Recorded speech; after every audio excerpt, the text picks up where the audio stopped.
Wewe ni nani? Unajuaje kuhusu baba yangu? Jina langu ni Mzee Daniel. Nilikuwa rafiki wa karibu wa baba yako. Kuna mambo mengi huyajui. Tukutane kesho saa 4 asubuhi kwenye bustani ya mjini. Usiku ule Amani ya kulala, maswali yalikuwa mengi kuliko majibu. Amani mwanangu, mbona leo unaonekana mwenye mawazo mengi? Mama, shikamoo. Mama, baba yangu alikuwa nani?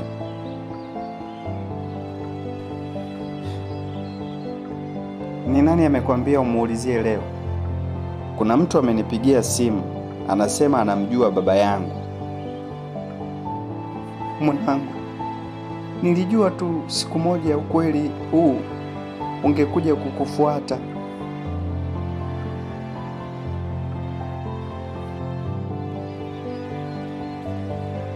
Kijana, unafanana sana na baba yako.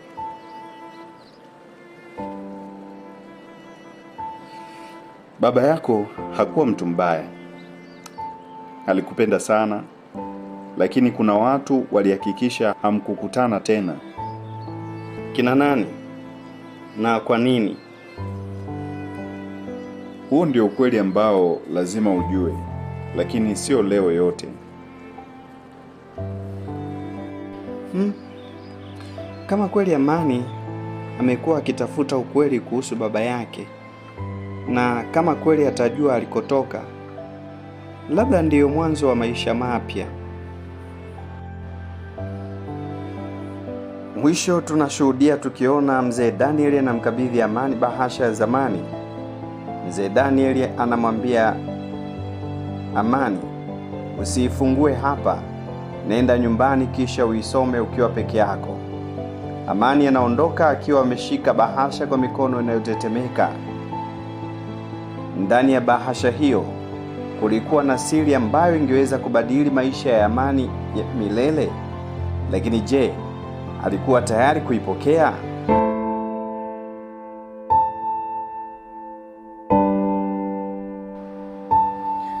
Katika episodi ya 7, Amani atafungua bahasha na kukuta picha ya mwanaume asiyejulikana pamoja na barua iliyoandikwa miaka 25 iliyopita. Je, huyo ndiye baba yake? Na siri gani kubwa iliyofichwa kwenye barua hiyo? Usikose katika episodi ya 7, Matunda ya Maamuzi.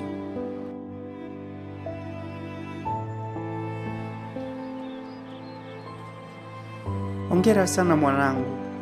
Umenifanya nijivunie kuwa mama yako. Huyu mtoto mbona kama namjua? Mbona kama sura yake inanifanya nihisi kama ninamfahamu?